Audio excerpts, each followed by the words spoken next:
నమస్కారం, welcome to Suman TV. నేను గీతాంజలి. సాధారణంగా మనుషులకు వచ్చే సమస్యల్లో ఫైనాన్షియల్ విషయాలు కావచ్చు, అంటే ఆర్థిక ఇబ్బందులు కానీ, ఆరోగ్య సమస్యలు కానీ, రిలేషన్కి సంబంధించి కానీ, ఇవన్నీ కూడా పంచభూతాలతో అధిగమించవచ్చు అని చెబుతూ ఉన్నారు అనంత సాయి కృష్ణ స్పిరిచువల్ గురుగారు. వీటికి సంబంధించి గత 25 సంవత్సరాలుగా క్లాసెస్ చెబుతూ చాలా మంది జీవితాల్లో మార్పును తీసుకువచ్చారు అనంత సాయి కృష్ణ గురువు గారు. వారు ప్రస్తుతం మనతో పాటు ఉన్నారు, వారితో మాట్లాడదాం. నమస్కారం అండి అనంత సాయి కృష్ణ గారు, ఎలా ఉన్నారు? క్లాసెస్ ద్వారా ఉన్న ప్రాబ్లమ్స్ ని ఎలా అధిగమించవచ్చో చెప్తున్నారు. పర్టికులర్ గా 5 ఎలిమెంట్స్, పంచభూతాల ప్రాముఖ్యత, ఆ విలువ చాలా మందికి తెలియాలండి ఈ రోజుల్లో. అవి క్లాసెస్ ద్వారా చెప్పటము, ప్రాబ్లమ్స్ అధిగమించేలా చేయడం అనేది గొప్ప విషయమే. అందులో మీరు 25 yearsగా చెప్తున్నారంటే అది మామూలు విషయం కాదు. సో ఇవాళ మనం డిస్కస్ చేద్దామండి బ్రహ్మ ముహూర్తం గురించి. ఎంతమంది ఎన్ని రకాలుగా చెప్పినా ఇంకా సందేహాలు ఉండనే ఉంటాయి. అసలు బ్రహ్మ ముహూర్తం అంటే ఏంటి, ఎందుకు ఆ ముహూర్తానికి ఆ పేరు వచ్చింది, అంటే ఆ టైం పర్టికులర్గా ఎందుకు చెప్తారు, ఎంతో విలువైందని, చాలా ప్రీషియస్ అని చెప్తారు బ్రహ్మ ముహూర్తాన్ని. ఎందుకు, ఏ టైం పర్టికులర్గా, సూర్యోదయానికి ఎంత ముందు సమయాన్ని బ్రహ్మ ముహూర్తం అంటారు, ఈ వివరాలు ఇవాళ మాట్లాడదామండి. థ్యాంక్ యూ అండి. బ్రహ్మ ముహూర్తం అనేది మనకు దేవుడు రాస్తాడు అంటారు కదా, ఆ సమయాన్ని బ్రహ్మ ముహూర్తం అని పెట్టారు. అంటే మనకు అర్లీ మార్నింగ్ 3:45 స్టార్ట్ అవుతుంది. సన్ రైజ్ బిఫోర్ 1 hourకి క్లోజ్ అవుతుంది. ఓకే, అంటే 3:45 to 5:15, 5:20 వరకు బ్రహ్మ ముహూర్తం అనేది ఉంటుంది. ఎస్పెషల్లీ ఆ టైంలోనే ఎందుకు అంత పవర్ ఉంటుంది అనేది ఇప్పుడు చూడండి. మనకు ఇప్పుడు మనం హిందువులు ఉంటారు, క్రిస్టియన్స్ ఉంటారు, ముస్లిమ్స్ ఉంటారు. బ్రహ్మ ముహూర్తం అనేది ఈ 3 మతాల వాళ్ళకి ఇంపాక్ట్ అంటే చూస్తూ ఉంటారు అన్నమాట. దాన్ని ఒక గొప్పగా చూస్తుంటారు. మన హిందువులు అనుకోండి బ్రహ్మ ముహూర్తం అంటాం. అదే క్రిస్టియన్స్ అనుకోండి ఆ సమయాన్ని వాళ్ళు ఏంజిల్స్ తిరిగే టైం అంటారు. అదే ఇప్పుడు ముస్లిమ్స్ ఉన్నారనుకోండి దాన్ని వాళ్ళు ఏమంటారంటే తొలి నమాజ్ అంటారు. అంటే వాళ్ళు 5 లోపల నమాజ్ చేసేస్తారు. వాళ్ళు డైలీ 5 పూటలు నమాజ్ చేస్తారు. దాంట్లో ఈ బ్రహ్మ ముహూర్తంలో ఫస్ట్ నమాజ్ అనేది స్టార్ట్ అవుతుంది. అంటే ఇక్కడ చూడండి, యూనివర్స్ సిద్ధాంతం అనేది, యూనివర్స్ అనేది ఒక మతానికి ఒక కులానికి సంబంధించింది కాదు.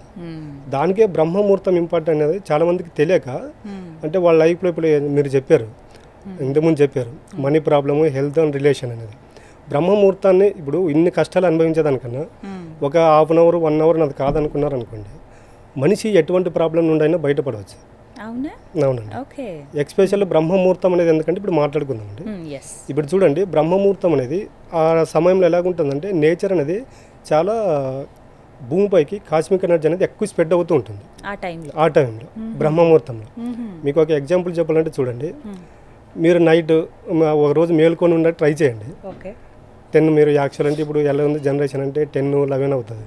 12 కూడా అయిపోతుంది సార్, ఆ టైం అయిపోతుంది. చూడండి, మనం బాగా అబ్జర్వ్ చేసినట్టయితే 11కి కొంచెం నిద్ర వచ్చినట్టు అవుతుంది, అయినా మేల్కోగలుగుతాం. 12, 1, 2 వరకు మేల్కోగలము. అంటే మనకి నిద్ర వచ్చినా అవాయిడ్ చేయగలుగుతాము. ఎప్పుడైతే 3:30 అవుతుందో మీరు బాగా అబ్జర్వ్ చేసినట్టయితే అసలు నిద్రను అవాయిడ్ చేయలేము. మూతలు పడిపోతే ఎంత మేల్కొని ఉందామన్నా కూడా నిద్ర వచ్చేస్తుంటుంది. ఎందుకంటే ఆ సమయంలో భూమిపైకి కాస్మిక్ ఎనర్జీ అనేది ఎక్కువ స్ప్రెడ్ అవుతూ ఉంటుంది అనమాట. అప్పుడు ఏమవుతుందంటే మనిషి కూడా ఆలోచనలు అవి 0 స్టేజ్లోకి వెళ్ళిపోతాడు. బ్రహ్మముహూర్తం కాకుండా మిగతా సమయంలో మనం మెడిటేషన్ కూర్చున్నాం అనుకోండి, ఆలోచనలు ఎక్కువ వస్తూ ఉంటాయి. అదే బ్రహ్మముహూర్తంలో కూర్చున్నాం అనుకోండి, అప్పుడు ఏమవుతుందంటే ఆ సమయంలో చెప్పేది కాస్మిక్ ఎనర్జీ అనేది ఎక్కువ స్ప్రెడ్ అవుతూ ఉంటుంది. అదే ఒకటి, మనిషికి ఆలోచనలు అనేవి తక్కువ స్టేజ్లో ఉంటాయి. అలాంటప్పుడు ఏమవుతుందంటే మనిషి కూర్చున్నప్పుడు ఏమవుతుందంటే కాస్మిక్ ఎనర్జీని ఎక్కువగా రిసీవ్ చేసుకోవడానికి అవకాశం ఉంటుంది. ఆ టైంకి లేచి ఆ సమయంలో ఏమవుతుందంటే ఆలోచనలు అనేటివి నేచర్లోకి ఎక్కువ వెళ్ళవు. అందరూ స్లీప్ డీప్లో ఉంటారు. ఆ సమయంలో మనం లేచి మెడిటేషన్ చేసుకుందాం అనుకోండి, ఏమవుతుందంటే ఆ ఎనర్జీ మనం రిసీవ్ చేసుకోగలుగుతాం. సో 3:30 నుంచి చూసుకుంటే 5:20 వరకు అండి, 5:20 వరకు ఉంటుంది. 5:20 వరకు బ్రహ్మ ముహూర్తం. అసలు ఏం చేయాలి ఆ టైంలో లేచి? చాలా మందికి ఇదే సందేహం, లేస్తున్నామండి కాకపోతే ఆ టైంకి ఎక్కువసేపు కూర్చోలేకపోతున్నాము, ఏదో డిస్ట్రాక్షన్స్ వచ్చేస్తున్నాయి మెడిటేషన్ కని. అంటే స్టార్టింగ్లో ఎవరో కూడా అరగంట గంట కూర్చోలేరు, ఏవో డిస్ట్రాక్షన్స్ వస్తాయి. ఈవెన్ ఎవరైనా అంతే కదా సార్. సో ఏం చేయాలి అసలు ఆ టైంలో లేచి? ఫస్ట్ లేచి ఏం చేయాలంటే మెడిటేషన్ అనేది చేయకూడదు. ఫస్ట్ రిలాక్స్ అవ్వాలి. మనం బాడీ ఎప్పుడైతే రిలాక్స్ అవుతుందో, బాడీ రిలాక్స్ అయినప్పుడు ఏమవుతుందంటే ఆలోచనలు తగ్గిపోతాయి. ఇప్పుడు చాలా మంది చేసేది ఏంటంటే ఫస్ట్ లేచిందేమో మెడిటేషన్ కూర్చోవాలనుకుంటారు. మెడిటేషన్ కూర్చోకుండా ఫస్ట్ ఆసన స్థితి రావాలంటారు. అంటే కూర్చోగలగాలి. ఫస్ట్ మనం ఎప్పుడైతే కూర్చోగలుగుతామో అప్పుడు ఏమవుతుందంటే మైండ్ అనేది యాక్సెప్ట్ చేస్తుంది. సార్ డైరెక్ట్ నేల మీద కూర్చోవద్దని అంటారు. ఈవెన్ ఒక చాపనైనా ఏదైనా ఒక బ్లాంకెట్ అయినా అలా వేసుకుని కూర్చోవాలి, ఒక ఆసనం ఏదైనా ఉండాలి అని అంటారు కదా, నిజమేనా అది? మెడిటేషన్కి ఆసనం అవసరం లేదు. మనము యోగా చేయడానికి అయితే ఆసనాలు అవసరం ఉంటాయి. మెడిటేషన్ ఏంటంటే మనకు కూర్చోడానికి కంఫర్ట్ ఉంటే చాలు. అంటే పడుకోని చేయకోకుండా కూర్చోడానికి కంఫర్ట్ ఉంది అనుకోండి, ఆ మెడిటేషన్ యొక్క ఇంపాక్ట్ అనేది మనకు తెలుస్తుంది. అంటే భూమి మీద కూర్చున్నట్లుగా, భూమి పైన కానీ చైర్ పైన కానీ ఎక్కడైనా కూర్చోవచ్చు. చైర్ పైన కూడా కూర్చోవచ్చు. మనిషి ఎలాగ ఉండాలంటే మన వెన్నెముక అనేది స్ట్రైట్గా ఉండాలి. మనం కింద కూర్చున్నా ఒకటే, చైర్లో కూర్చున్నా ఒకటే, ఎక్కడ కూర్చున్నా ఒకటే. ఈ సమయంలో చేసినప్పుడు ఏమవుతుందంటే ఎనర్జీ అనేది ఎక్కువ రిసీవ్ చేసుకోగలుగుతాం అన్నమాట. ఓకే. సో ఆ టైంకి ఒక ఆసనమో కుర్చీయో లేకపోతే నార్మల్గా నేల మీదనైనా మామూలుగా భాషా పట్లైనా వేసుకుని కూర్చోవచ్చు, లేదంటే కుర్చీలోనైనా రిలాక్స్గా కూర్చోవచ్చు. స్టార్టింగ్ ఫస్ట్ మీరు నార్మల్గా రిలాక్స్ అవ్వండి, ఏం ఫస్ట్ మెడిటేషన్ ఏం అవసరం లేదన్నారు. నెక్స్ట్ స్టెప్ ఏంటండి? ఇలా మనము చూడండి, మనం ఒక 4-5 రోజులు, ఒక 1 వీక్ ఆ టైంకి లేచామనుకోండి, ఆటోమేటిక్గా ఒక 1 వీక్ తర్వాత మనకు తెలియకుండా మెలకు వచ్చేస్తుంది. ఎందుకంటే మనం ఒక పని చేస్తూ వెళ్ళామనుకోండి, సబ్ కాన్షియస్ మైండ్ రిసీవ్ చేసుకుంటుంది. కరెక్ట్. ఒక 1 వీక్ నిద్ర లేచామనుకోండి, ఆటోమేటిక్గా అలారం పెట్టుకోకుండా మనకు మెలకు వచ్చేస్తుంది. ఆ మెలకు వచ్చినప్పుడు ఏం చేస్తుంటే ఆటోమేటిక్గా మనకు తెలియకుండానే మెడిటేషన్ కూర్చోాలనిపిస్తుంది. రోజు ఒకే ప్లేస్లో కూర్చున్నాం అనుకోండి, ఏమవుతుందంటే అక్కడికి వెళ్ళేలోపు మనకు మెడిటేషన్ అనేది మన సబ్ కాన్షియస్ మైండ్కి తెలిసిపోతుంది. ఇప్పుడు మనం మూవీకి వెళ్ళామనుకోండి, సీట్లో కూర్చుంటే మనకు మూవీ ఎంతసేపు ఉంటుంది? మినిమం 2.5 hours, 2.5 to 3 hours ఉంటుంది. పెద్ద సినిమాలు వస్తాయి. అక్కడ కూర్చున్నప్పుడు చూడండి, అసలు మనకు బయట ఒక ఆలోచన రాదు. మొత్తం హీరో ఏం చేస్తున్నారు, హీరోయిన్, విలన్, ఆ స్టోరీ మీదే కాన్సన్ట్రేషన్, మన ఏకాగ్రత మొత్తం అక్కడే ఉంటుంది. కరెక్ట్. కాబట్టి మనకి ఏమి గుర్తురావు. మనస వాచ కర్మణ మనం త్రికరణ శుద్ధిగా మూవీ చూస్తూ ఉంటాం, వేరే ఆలోచనలు రావు. కానీ మెడిటేషన్ కూర్చున్నప్పుడు ఎందుకు ఆలోచనలు వస్తాయంటే మనము ఇక్కడ మనస వాచ కర్మణ త్రికరణ శుద్ధిగా మెడిటేషన్ కూర్చోవట్లేదు. ఇక్కడ ప్రాబ్లం ఒకటే సార్, స్టార్ట్ చేసిన వెంటనే ఇప్పుడు జస్ట్ మెడిటేషన్ స్టార్ట్ చేద్దాం అనుకుంటున్నాను నేను, ఫస్ట్ ఓంకారం గుర్తురావడం, ఏదైనా మ్యూజిక్ పెట్టుకుంటారు కొంతమంది, అదర్వైజ్ ఏమీ లేకపోయినా సరే జస్ట్ అట్లా కూర్చుంటారు రిలాక్స్డ్గా, ఏదైనా తలుచుకుని దేవుడి ముఖం ఏదైనా కనపడినట్టుగా, అమ్మవారు, ఈవెన్ నేనైనా సూర్యుడు కనిపించినట్టుగా ఎలాగో స్టార్ట్ చేస్తాం. ఒక 5 minutes అయిన తర్వాత అన్నీ గుర్తొస్తూ ఉంటాయి, జరిగినవి, ఏమైనా అవుతుందేమో అనేది ఒకటి, వీళ్ళు ఇలా అన్నారు, అన్నీ గుర్తొస్తూ ఉంటాయి. సో అది డిస్ట్రాక్షన్కి దారితీస్తుంది, ఎక్కువసేపు కూర్చోలేకపోవటము. సో దీనివల్ల మరి ఎలా మెయింటైన్ చేయగలుగుతాము? కరెక్ట్ అండి. ఫస్ట్ ఇప్పుడు ఎవరికైనా కూడా కూర్చున్నప్పుడు ఆలోచనలు వస్తాయి, జస్ట్ మనం అబ్జర్వ్ చేయాలి. ఓకే. వాటి వెంట ఫాలో అవ్వకూడదు. అబ్జర్వ్ చేసినప్పుడు ఏమవుతుందంటే, అప్పుడు యాక్సెప్ట్ చేసినప్పుడు ఏమవుతుందంటే నెక్స్ట్ ఆలోచన రాదు. అది ఆలోచనలు వస్తూ ఉంటాయి, అబ్జర్వ్ చేస్తూ ఉండాలి. అబ్జర్వ్ చేస్తూ కూర్చున్నప్పుడు ఏమవుతుందంటే కొద్దిసేపటికి ఆలోచనలు డైవర్ట్ అయిపోతాయి. డైవర్ట్ అయినప్పుడు ఏమవుతుందంటే మనకు శ్వాస అనేది ఆడుతూ ఉంటుంది, నెమ్మదిగా ఏమవుతుంటే శ్వాస అనేది తగ్గిపోతూ వస్తుంది. అప్పుడు ఏమవుతుందంటే మనకు తెలియకుండానే మెడిటేషన్లోకి వెళ్ళిపోతాం.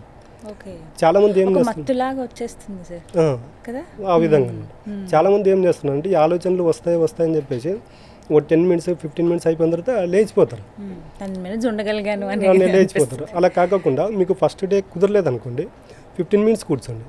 తర్వాత జస్ట్ ఒక డైలీ ఒక 2 minutes 3 minutes పెంచుకుంటే వెళ్ళేలోపు ఆటోమేటిక్గా ఒక 1 month 1.5 month తర్వాత ఏమవుతుందంటే మనకి తెలియకుండా ఒక 1 hour కూర్చుంటాం.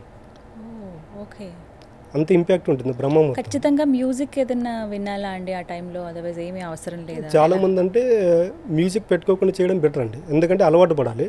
ఫస్ట్ మ్యూజిక్ పెట్టుకోవడం కూడా మంచిదే, ఎందుకంటే మన ఆలోచనలు డైవర్ట్ అవ్వడానికి మన ఏకాగ్రత మొత్తం జస్ట్ మ్యూజిక్ వైపు వస్తుంటుంది. కాబట్టి అప్పుడు ఏమవుతుంటే మెడిటేషన్కి కోఆపరేట్ చేస్తుంటాయి మ్యూజిక్ అనేది.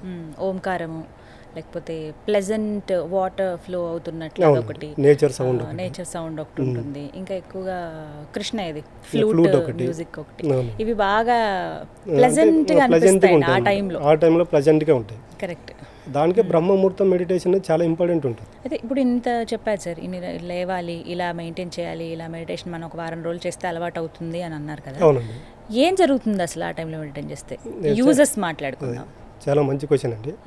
ఇప్పుడు చూడండి, మనకు చక్రాస్ ఉంటాయి, మూలధార, స్వాదిష్టాన, మణిపూర్వక, అనాహత, విశుద్ధ, లాస్ట్కి వచ్చి సహస్రారం అనేది చక్రం ఉంటుంది, సహస్రారం ఉంటుంది కదా.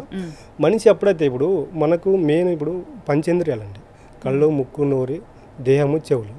ఎప్పుడైతే మనం మెడిటేషన్లో కూర్చుంటాం చూడండి, ఇవన్నీ లాక్ అయిపోతాయి. కళ్ళు మూసుకుంటాము, బాడీ లాక్ చేసేస్తాము.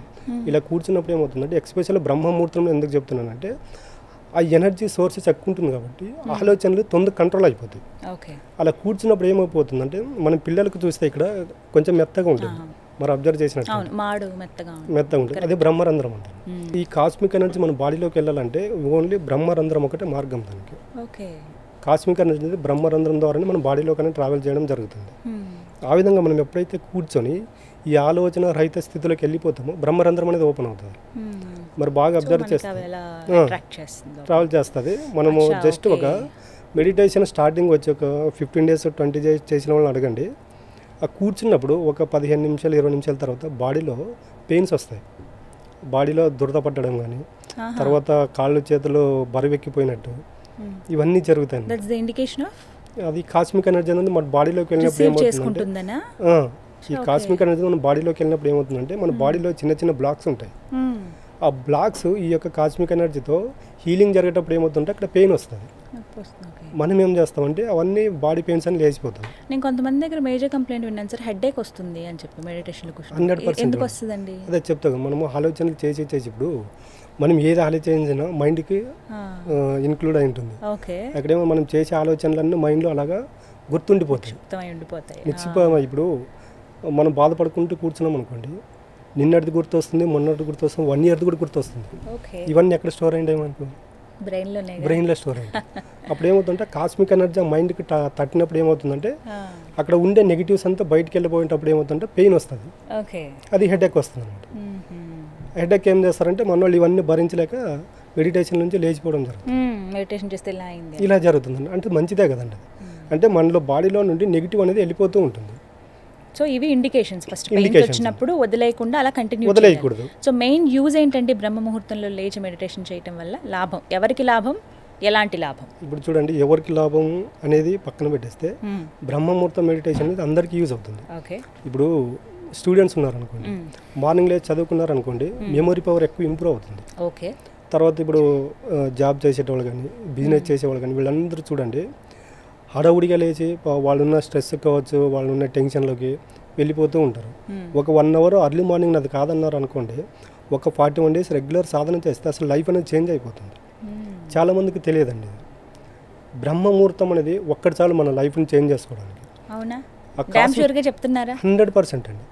మీరు కావాల్సి ఉంటే ఎవరైనా బ్రహ్మముహూర్తం, ఇప్పుడు మీకు ఎంతమంది తెలిసి ఉంటుంది, బ్రహ్మముహూర్తంలో సాధన చేసిన వాళ్ళని మీరు అడగండి, అప్పుడు తెలిసిపోతుంది. ఎందుకంటే ఇది మనకి ఇప్పుడు వచ్చింది కదా, మనం స్టార్టింగ్లో మాట్లాడుకున్నాము యుగాలు 4 అని. ఈ యుగాలు ఇప్పుడు మనం కొలుస్తున్నాం శ్రీరాముడు, శ్రీకృష్ణుడు, వీళ్ళంతా బ్రహ్మముహూర్తంలో సాధన చేసిన వాళ్ళు. అప్పుడు ఋషులు వాళ్ళకి అంత పవర్స్ ఎందుకు వచ్చాయంటే వాళ్ళు ఎర్లీ మార్నింగ్ సాధన చేసేవాళ్ళు. గురుకులాలు కానీ ఇవన్నీ కానీ ఆ టైంని స్పెసిఫిక్గా, ఎందుకంటే ఇప్పుడు కూడా కొన్ని చూడండి హరే రామ హరే కృష్ణ వాళ్ళది కూడా కొన్ని ఉంటాయి. అక్కడ వాళ్ళు చూడండి నైట్ 7-7:30 లోపల క్లోజ్ చేస్తారు, అయిపోతుంది. అర్లీ మార్నింగ్ 3:40కి లేపుతారు. ఎందుకంటే ఇది సాధన చేసే వాళ్ళకి దాని యొక్క ఇంపాక్ట్ తెలుస్తుంది అనమాట. ఇది స్పిరిచువల్ కాకుండా ఇప్పుడు పెద్ద పెద్ద బిల్ గేట్స్ కానీ, తర్వాత అంబానీ కానీ, వీళ్ళందరూ ఉన్నారు సక్సెస్ఫుల్. మీరు ఎవరైనా చూసుకోండి, వాళ్ళ ప్రపంచానికి చెప్పరు, కానీ వాళ్ళు మాత్రము ఈ బ్రహ్మముహూర్తంలో సాధన చేస్తారు. ఎప్పుడైనా ఒకసారి రివీల్ చేస్తారు, నేను మార్నింగ్ ఇలా లేస్తాను అని చెప్పి, అప్పుడు అందరూ సర్ప్రైజ్ అవుతారు. ఈయన మనకు ముఖేష్ అంబానీ చెప్పారు ఒకసారి, ఆయన ఎంత నైట్ 2కి పడుకున్నా 3:40కి నిద్రలేస్తాడు ఆయన. ఎందుకంటే ఇప్పుడున్న దీంట్లో ఈ స్ట్రెస్ తట్టుకోవడం చాలా కష్టమైపోతుంది. కాబట్టి బ్రహ్మముహూర్తంలో డైలీ 1 hour అది కాదనుకున్నారనుకోండి, లైఫ్ని మనం ఎలా లీడ్ కావాలంటే అలా చేసుకోవచ్చు. ఎందుకంటే మనకు భగవద్గీతలో శ్రీకృష్ణుడు చెప్పాడు, యద్భావం తద్భవతి. ఈ బ్రహ్మముహూర్తం సాధన చేయడం వల్ల ఏమవుతుందంటే మనకు మన యొక్క వ్యక్తిత్వం కూడా చేంజ్ అవుతుంది. ఈ కోపము, ఈర్ష్య, ద్వేష, పగ, ప్రతీకారం అనేటివి కూడా ఏమవుతుందంటే రాను తగ్గుకుంటూ వస్తాయి. అట్లా ఒక 41 days మనం సాధన చేసుకుంటూ వచ్చామనుకోండి, 41 days బిఫోర్ మనం ఎలాగున్నాము, 41 days తర్వాత ఎలాగున్నాము చెక్ చేసుకుంటే 100% రిజల్ట్ ఉంటుందండి. Right, thank you so much అండి, చాలా క్లియర్గా చెప్పారు, అర్థమైంది. ఎప్పుడు విన్న విషయం అయినా కూడా ఎప్పుడు డౌట్స్ ఉంటాయని అన్నాను కదా సార్, ఇక్కడే వస్తుందన్నమాట. ఏం చేయాలి అసలు, ఆ టైంలో యూజెస్ ఏంటి, ఎలాగా మెడిటేట్ చేయాలి, ఏం వినాలి, ఏం వినొద్దు, ఆ టైంలో అస్సలు ఈ పని చేయకూడదు అనేవన్నా ఉన్నాయండి బ్రహ్మముహూర్తంలో? అలాంటిది ఏమి ఉండదు, ఈ పని చేయకూడదు అనేది ఏమి ఉండదు. ఇప్పుడు మనం టెంపుల్కి వెళ్ళాలంటే మనిషి ఆ టైంకి వెళ్ళొచ్చు. బ్రహ్మముహూర్తం కాబట్టి మనకి నిద్ర రాకుండా జస్ట్ ముఖం కడుక్కొని కూర్చుంటే చాలు, స్నానం చేయాల్సిన అవసరం లేదండి మనకి. ఎందుకంటే మనకు ఇన్నర్ ట్రావెల్ కావాలి, బాహ్య ప్రపంచం కదా, మనము అంతర ప్రపంచానికి వెళ్ళాలనుకున్నప్పుడు ఏమవుతుందంటే మనకి ఏం అవసరం లేదు. ఫస్ట్ ఆసన సిద్ధి వస్తే చాలండి. ఈ బ్రహ్మముహూర్తంలో మనం ఏదైనా క్రియేట్ చేసుకోవచ్చు. Right, thank you so much అండి, చాలా క్లియర్గా ఎక్స్ప్లెయిన్ చేశారు. నమస్తే అండి. సో ఇంకెవరికైనా సందేహాలు ఉన్నాయి, మేము కూడా ఇలా జాయిన్ అవుదాం అనుకుంటున్నాం, యూనివర్స్తో కనెక్ట్ అవ్వడం, చాలామంది ఏంటంటే ఆ ప్రాసెస్లో ఉంటారు కానీ ఏవో చిన్న చిన్న ప్రాబ్లమ్స్ వచ్చినప్పుడు వెంటనే డిస్ట్రాక్ట్ అయిపోతుంటారు. అలా కాకుండా ఒక సరైన గురువు మనతో పాటు ఉంటే మనం ఏమైనా సాధించగలం అని చెప్పొచ్చు. అందులో భాగంగా మీకు నేను గురువారికి సంబంధించి స్క్రీన్ మీద నెంబర్ డిస్ప్లే చేస్తాను, మీరు కాల్ చేసి అపాయింట్మెంట్ తీసుకుని వివరాలు కనుక్కోవచ్చు. ఇది వాళ్ళ వీడియో. నమస్తే.